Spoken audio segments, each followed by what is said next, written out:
पूछा। मॉम ये क्या बात है? आपको पता है डैड का क्या आंसर होगा? डैड जाने नहीं देंगे तो डैड से पूछ के कोई फायदा नहीं है मुझे। और अब टेंशन मत लो, मैं टाइम से आ जाऊंगी। अगर तू टाइम से नहीं आ पाई तो? और तेरे डैड ने तुझसे मेरे से पूछा कि तू कहाँ है तो मैं क्या जवाब दूंगी?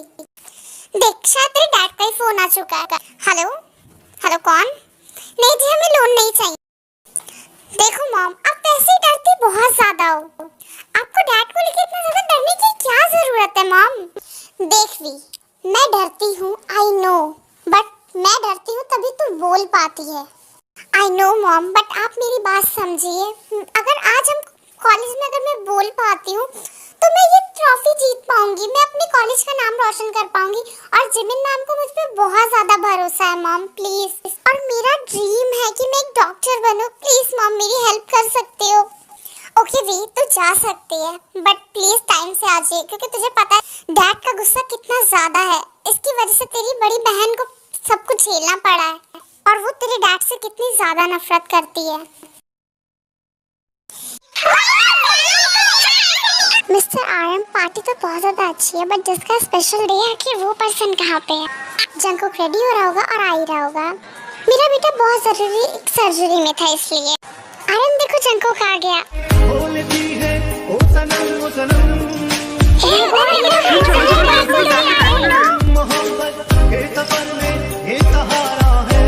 अब आप मिल लेना जंकुक से।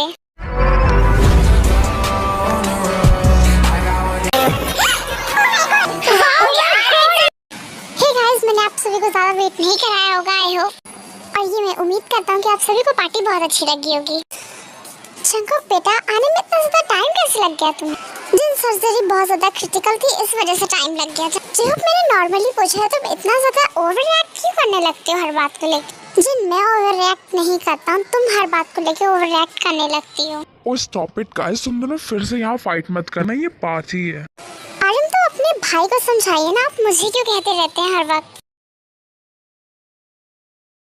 जी हो प्लीज तुम फ्रेश हो के आओ, तुम्हें तो पता है जिन कैसी है और मुझे पता है कि तुम जिन से किस बात पे गुस्सा हो, और वो बातें सोच के मुझे भी बहुत ज्यादा सैड फील होता है। पर प्लीज ये पार्टी है, जंगू की लाइफ का बहुत अच्छा दिन है, तुम इस तरह से उसे खराब नहीं कर सकते हो। ओके आरम मैं तुम्हारे मैं तो कुछ भी नहीं कहता हूँ, बट ये तुम्हारी रिस्पांसिबिलिटी है कि जिन मेरी वाइफ को कुछ भी ना कहे उल्टा पुल्टा। ओके जी हो, कोई कुछ भी नहीं कहेगा नैन्सी को, तुम जाओ। आरम शुगा को कॉल करना, वो कहाँ पे? अभी तक वो घर क्यों नहीं आया है? जिन मैंने शुगा से पूछा है वो आता ही होगा। लेट हो गया। फाइनली तुम शुगा वापस तो आए हो अपने भाई की पार्टी के लिए ही, क्योंकि तुम्हें तो घर पे देखा ही नहीं जाता है। अपनी मर्जी से वेडिंग करने का सिला तो तुम ले ही चुके हो। जिन भी आपको उधर गेस्ट बुला रहे हैं। ओके नैन्सी मैं आ रही हूँ। शुगर तुम फ्रेश हो जाओ और जाके रेडी हो जाओ। Thank you so much aunty, इस घर में आप ही मेरी सिर्फ फीलिंग समझ सकती हैं। शुगर प्लीज इस तरह से बिहेव मत किया करो जिंदी से, वरना तुम्हें तो पता है कि जिंदी कैसा रिएक्ट करती है। आंटी आप ग्रेट हो, आप मॉम के इस तरह के बिहेवियर को कैसे संभाल लेते हो, मैं बहुत बुरी तरीके से बैडली सोचता हूँ। नैन्सी जरा रुको। जी बोलिए। तुम्हें अपनी ड्रेस चेंज करनी चाहिए क्योंकि जो फैमिली में इस तरह की ड्रेस पहनी जाती है वो बिल्कुल भी किम फैमिली कभी नहीं हो सकती है। और अगर तुम अपनी ड्रेस नहीं संभाल सकती तो तुम किम फैमिली को किस तरह से संभालोगी? जाओ अभी की अभी अपनी ड्रेस चेंज करके आओ। ओके दी मैं भी आती हूँ। पागल औरत, इसे ड्रेस का सेंस नहीं है और मुझे कहती है कि मेरी ड्रेस अजीब है। हे गॉड, किस घर में मैंने शादी कर ली? क्यों मुझे जेहूब से ही प्यार होना था? मैं मान चुका हूँ तुम्हें, तुम सही में मॉम की सारी विशेस को मानते हो। यह जिमिन जंकुक तो मेरी सारी बातें मानता है। तुम्हारी तरह तो वो है नहीं कि तुम अपनी मर्जी पे चलो, और तुम अपनी मर्जी पे एक गलत फैमिली तो पा ही चुके थे। देखा किस तरह से वो लड़की तुम्हें छोड़ के चली गई। अगर मेरी बात मानी होती ना तो आज तुम खुश हो। वैसे बहुत लेट हो गई, अगर ये मेट्रो मिस हो गई तो वैसे ही डैड कहीं मुझे रास्ते में ना दिख जाए। वैसे भी डैड के बारे में सोचो तो डैड हमेशा ही मुझे दिख जाते हैं। डैड लो, डैड का नाम लिया, डैड भाग भी यहाँ से। उप्स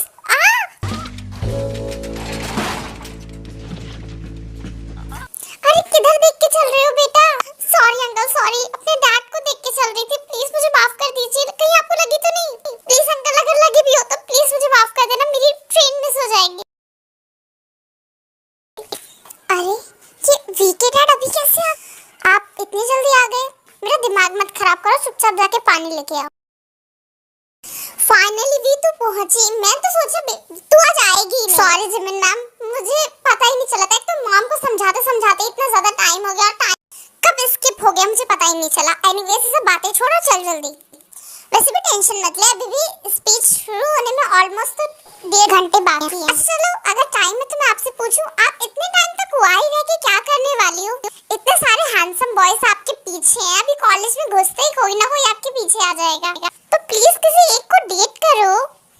वी मेरे हाथ से तो स्लैप खाएगी। आई नो हम दोनों की एज एक दूसरे से थोड़ी सी ऊपर नीचे है। ऑलमोस्ट मैंने तुझे अपनी फ्रेंड बनाया, इसका मतलब ये नहीं है कि तू मेरे साथ इस तरह का बिहेव करेगी। मैं तेरी मैम लगती हूँ और तू मुझसे इस तरह के क्वेश्चंस बिल्कुल मत पूछा कर। मैंने तुझे बोला है ना, मुझे शादी या रिलेशनशिप में बिल्कुल भी इंटरेस्ट नहीं है।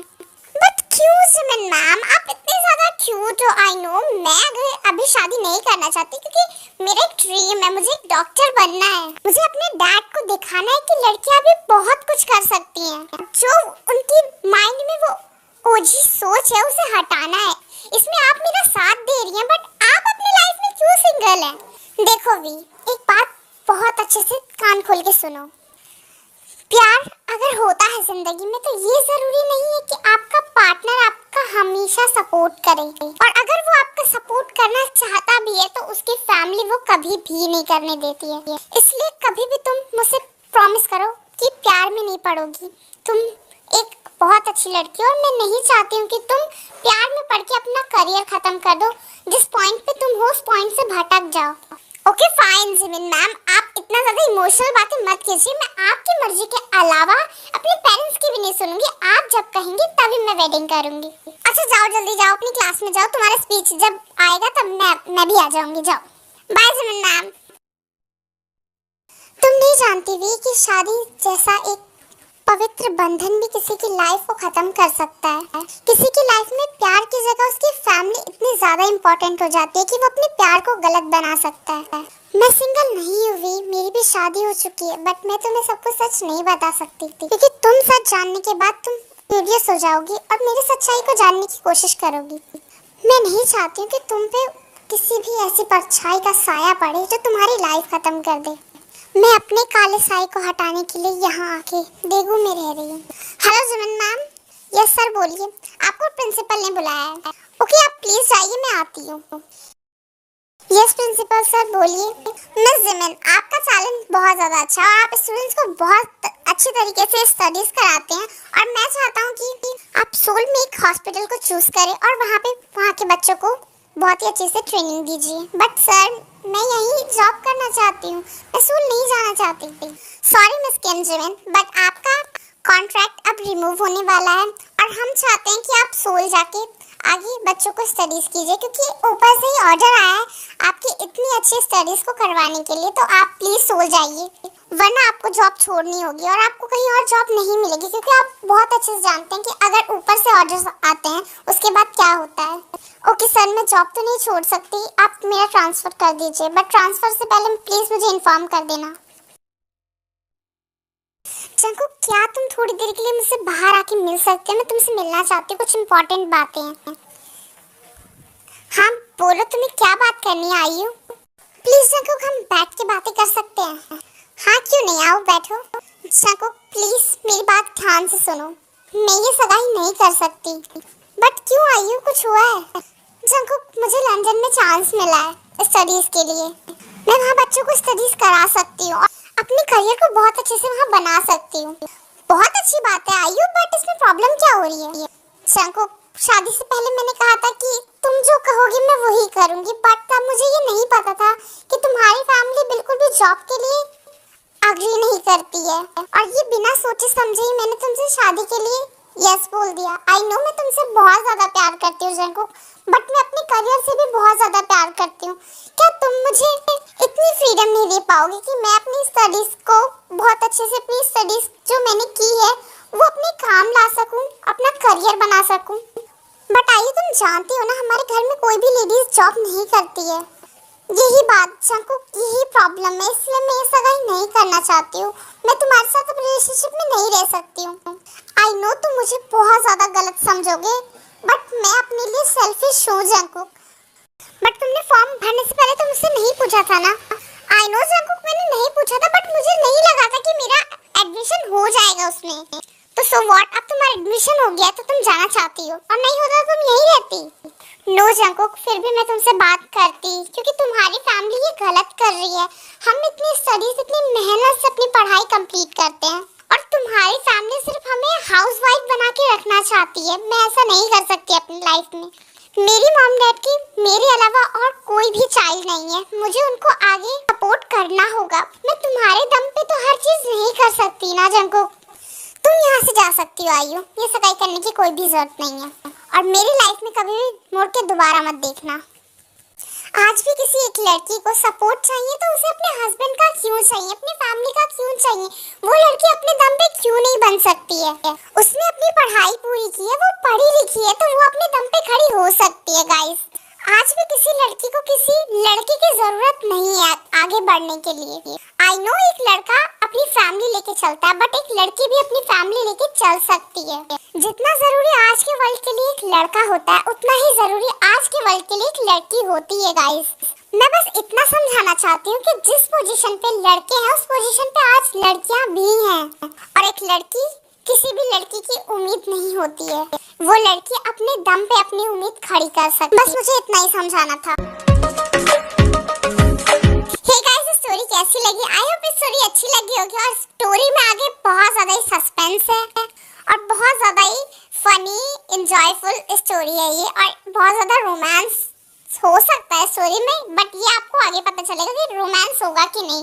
बट ये कहानी सच में बहुत ज्यादा अच्छी है, और मैंने इस स्टोरी से लॉन्ग पार्ट बनाना स्टार्ट कर दिया। अगर व्यूज अच्छे आएंगे तो आई स्वेयर मैं इससे ज्यादा लॉन्ग बनाने की कोशिश करूंगी, बट थोड़ा टाइम लग सकता है, क्योंकि गाइस वीडियो एडिट करना, वॉइस डालना, ऊपर से उस पे अलग उसी इमोशन की क्लिप डालने में थोड़ा टाइम लग सकता है। और कोई भी टेंशन मत लेना कि मैंने इस स्टोरी में ते की जगह वी क्यों डाला है, क्योंकि आगे आपको ट्विस्ट पता चलेगा, क्योंकि इस स्टोरी में ते भी है। और बहुत से लोग इस बात में पूरी तरह से कंफ्यूज हो जाएंगे कि जिमिन कब से किम बन गई। अगर इस स्टोरी में जंकू की सगाई हो रही है तो जिमिन कैसे किम बन गई है, वो आपको स्टोरी में अगर ध्यान से देखेंगे तो जरूर समझ आ जाएगा कि जिमिन ने आखिर स्टोरी लाइन में क्या क्या बोला है। आई होप आपको स्टोरी एंजॉयफुल लगेगी। प्लीज थोड़ा पेशेंस रखना, क्योंकि स्टोरी थोड़ी लेट आ सकती है, मतलब वीक लग सकता है स्टोरी अपलोड होने में, क्योंकि स्टोरी बनाने में बहुत ज़्यादा प्रॉब्लम होगी, और इन दोनों बहुत ही ज़्यादा स्टडीज चल रही है मेरी, क्योंकि मेरे एग्जाम आ चुके हैं। बट मैं रेगुलर तब हो जाऊंगी जब मेरी एग्जाम खत्म हो जाएंगे, और आई होप आपके भी एग्जाम चल रहे हैं, तो प्लीज एंजॉय से अपने एग्जाम देना, उसके बाद आराम से स्टोरीज देखते रहना। बस मुझे इतना ही कहना था। और बहुत लोगों ने मुझे कमेंट किया है कि ट्रोलो इतना छोटा कैसा था, तो ट्रोमो इतना ज्यादा ही छोटा होता है। उसमें मैं कुछ वॉइस ऐड कर पाती, बट मैंने उसमें जिनकी इतनी सारी वॉइस ऐड कर दी है कि सच में लोग सीरियस हो चुके हैं। Anyways bye.